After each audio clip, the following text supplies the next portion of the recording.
iteka mbashimira ko mudahwema gukurikira ibiganiro tubagezaho hano kuri Analysis TV. Mva rero nkubwire, uzi ibyo Isiraheli yakoreye Hezbollah? None se uzi uburyo Korea ya ruguru yongeye gutitiza isi ubwo yageragezaga ubwoko bushya bwa drone kirimbuzi? Biteye ubwoba. Muri Mariho ibintu birakaze, intambara imeze nabi, ndetse ibaze ko butuvugana inkuru ziri guturukayo ziravuga ko igitero cya drone cyahitanye nibura abantu 15. Muri Sudani ho baracyotsanya, urusaku rw'amasasu n'ibiturika biremereye biracyavuza ubuhuha. Abajenerali babiri, General Dagalo na General Burhan, baracyari gutana mu mitwe. Ibaze ko noneho byarenze ibyo gutana mu mitwe, ahubwo ingabo za RSF za General Dagalo zikaba zimaze gutangaza ko zigiye gushinga guverinoma i Khartoum. Birasa naho iyi ntambara ititeguye kurangira vuba. Hagati aho muri Ethiopia naho habaye isanganya ridasanzwe ryahitanye benshi rigakomeretsa abandi amagana. Byagenze gute? Habaye iki? Ibyo byose n'andi makuru agezweho hose mu isi ugiye kubyumvira muri iki kiganiro. Wageze kuri Analysis TV, ni byiza gukanda kuri subscribe kugira ngo nawe winjire mu muryango mugari w'abakunzi bacu. Ikaze nanone muri aya makuru. Reka mpiranga. Igisirikare cya Isiraheli cyatangaje ko cyarashe ibisasu mu majyepfo ya Liban hagamijwe kuburizamo ibitero by'ibisasu na drone umutwe wa Hezbollah wari ukomeje kugaba muri iki gihugu. Isiraheli yavuze ko ibitero by'indege z'intambara zibarirwa mu ijana byashwanyuje imbunda nini zirasa rocket zibarirwa mu bihumbi. Ku ruhande rwa Hezbollah yo yavuze ko ibi bitero byaguyemo abarwanyi bayo batatu. Ku cyumweru tariki 25 Kanama 2024 nibwo Hezbollah yatangiye kurasa kuri Isiraheli. Bivugwa ko yarashe ibisasu bibarirwa muri 320 harimo n'ibitero bya drone. Uyu mutwe uvuga ko ibi bisasu byaguye mu bigo bya gisirikare bitandukanye muri Isiraheli ndetse bikica umusirikare wayo umwe. Igihugu cyo kivuga ko ibisasu byose cyabipfubisha. Hezbollah yavuze ko ibi bitero biri mu murongo wo kwihorera kuri Isiraheli yishe umwe mu barwanyi n'abayobozi bayo bakuru. Hezbollah ni umwe mu mitwe itarahwemye kugaragaza ko yifatanyije na Hamas kuva yatangira kugabwaho ibitero na Isiraheli mu gace ka Gaza. Nibura buri munsi habaho kurasana hagati y'ingabo za Isiraheli n'uyu mutwe ukorera muri Liban. Kugeza ubu Isiraheli yasabye abaturage bo muri Liban mu bice Hezbollah ikoreramo guhunga, kuko isaha n'isaha iki gihugu gishobora gutangira kurasa kuri uyu mutwe byeruye nk'uko bimeze muri Gaza. Tuvuye aho, reka tujye muri Korea ya ruguru ya Kim Jong Un, aho yagerageje ubwoko bushya bwa drone kirimbuzi. Korea ya ruguru yagerageje ubwoko bushya bw'indege zitagira abapilote, drones ziturikiraho ibisasu nk'uko byatangajwe n'igitangazamakuru cya leta kuri uyu wa mbere. Perezida Kim Jong Un yakurikiranye igeragezwa ry'ibyo bisasu akoresheje indebakure, ubwo izo drone zahamyaga intego nk'uko byagaragaye mu mashusho yatangajwe n'igitangazamakuru cya leta KCNA. Perezida Kim Jong Un yavuze ko byari ngombwa gukora no gushyira ahagaragara izindi drone z'intambara ziturikirizaho ibisasu ziyongera kuri drone z'ubutasi bwa gisirikare na drone z'intambara zigaye ibitero icyo gihugu cyari gisanganywe. Perezida Kim Jong Un kandi yatangaje ko igihugu cye kiri kongera imbaraga mu ikoreshwa ry'ubwenge bw'ubukorano AI, Artificial Intelligence, mu gukora ubwoko butandukanye bwa drone z'intambara hagamijwe kongera ubwirinzi. Izi drone ziturikirizaho ibisasu ziratumwa zikagonga byihuse amatware y'umwanzi mu ntera ntoya ya kilometero nke. KCNA yatangaje ko izo ntwaro zizifashishwa mu kugaba ibitero ku birindiro by'umwanzi, haba biri ku butaka no mu mazi. KCNA yakomeje itangaza ko drone zose zageragejwe kuwa 24 Kanama 2024 zahamije intego zari zahawe zikiturikirizaho ibisasu nk'uko byari byitezwe.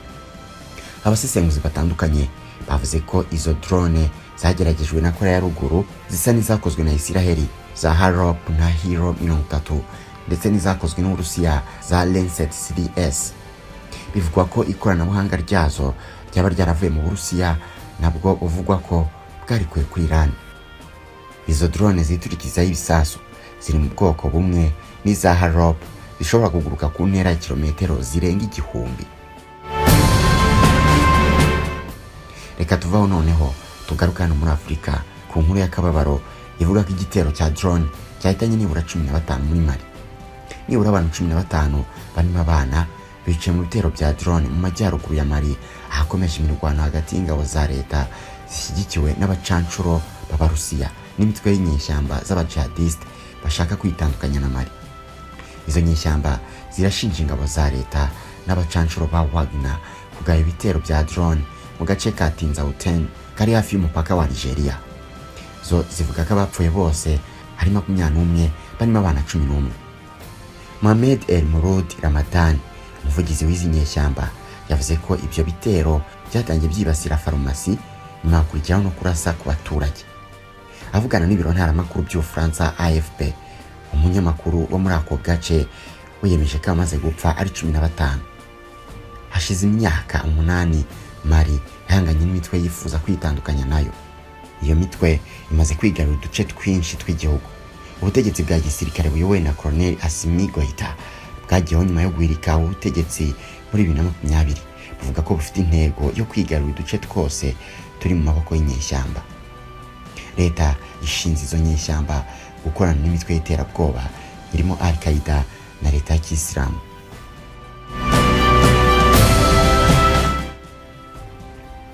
Muri Sudani ho ingabo za RSF zateguje gushinga guverinoma ya Khartoum. Mu mpera z'icyumweru gishize, ingabo z'abakomando muri Sudani RSF zatangaje ko zizatangiza guverinoma mu murwa mukuru Khartoum, niba ingabo za leta zikomeje kwanga imishyikirano yo guhagarika intambara imaze amezi 16. RSF yowe na General Mohamed Hamdan Dagalo yavuze ko igikorwa nk'iki kigamije kurinda abaturage no guha uburenganzira umuyobozi mukuru w'ingabo General Abdel Fattah al-Burhan bwo kuyobora. Umujyanama wa Dagalo El Basha Mohamed ku rubuga rwa X hauze yitwa Twitter yagize ati, ingabo za leta zanze gushyikirana n'izacu kandi bishobora gutuma dushinga guverinoma ya Khartoum. Yashinje ingabo za leta kwirengagiza ikibazo cy'abaturage bakomeje gupfa no gushyira imbere kugundira ubutegetsi batitaye ko byatwaye ubuzima bw'abaturage ba Sudani benshi ndetse n'uko igihugu gishobora gucikamo ibice. Yavuze ko guverinoma ishobora kuyoborwa na RSF ikazashyiraho umubano wihariye n'amahanga, igashyiraho gahunda y'amabanki kandi igafunga amasoko yo kohereza ibicuruzwa mu turere dutandukanye kandi igafungura amasoko yo kohereza ibicuruzwa mu turere dutandukanye. Amerika yarutse gutuma impande zombi, no kuvuga uruhande rwa leta n'igisirikare cya RSF, mu biganiro byabereye mu Busuwisi tariki ya 14 Kanama 2024, ariko ntacyo byatanze. Igisirikare cya leta icyo gihe cyavuze ko kitakwemera ibiganiro mu gihe abarwanyi ba RSF batemera gukura ingabo zabo mu baturage. Intambara muri Sudani yadutse muri Mata 2023, yahitanye abantu ibihumbi ndetse inimura barenga miliyoni bava mu byabo. Reka nsoreza amakuru hano muri Kongo, aho igisirikare cya Repubulika ya Demokarasi ya Kongo cyatangaje ko nta ndege yacyo yigeze ivogera ikirere cy'uduce M23 igenzura, bitandukanye n'ibivugwa n'uyu mutwe. M23 mu itangazo ryo ku cyumweru yavuze ko indege y'ubutegetsi bwa Kinshasa yavogereye ikirere cyayo, avuga ko ibyabaye bigize kwica gahenge ndetse n'ubushotoranyi butemewe. Umuvugizi wa FARDC mu ntara ya Kivu y'Amajyaruguru, Lieutenant Colonel Guillaume Njika Kayiko, mu itangazo yasohoye yavuze ko hashize amasaha 48 hari ikibazo cy'ikirere. Ati nta ndege ya FARDC cyangwa abafatanyabikorwa bayo igeze igera mu kirere cya Kivu y'Amajyaruguru. FARDC ivuga ko M23 yahisemo kuyishinja kuvogera ikirere cyayo mu rwego rwo guhuma amaso abantu ndetse no kuyishakaho impamvu ishimangira ibitero ivuga kuri ya mutwe wagabye ku birindiro byayo berere Kikubo muri teritwari ya Rubero. Nubwo FARDC ivuga ko nta ndege yayo igeze igera muri Kivu y'Amajyaruguru, amakuru avuga ko hari kajugujugu yayo yagaragaye mu kirere cya Bunagana ku cyumweru, iraswaho mbere yo guhunga amasasu igana muri Uganda.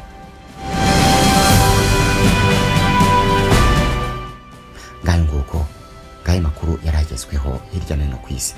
Nansoreje iki kiganiro, wakoze kudukurikira, naho ubutaha.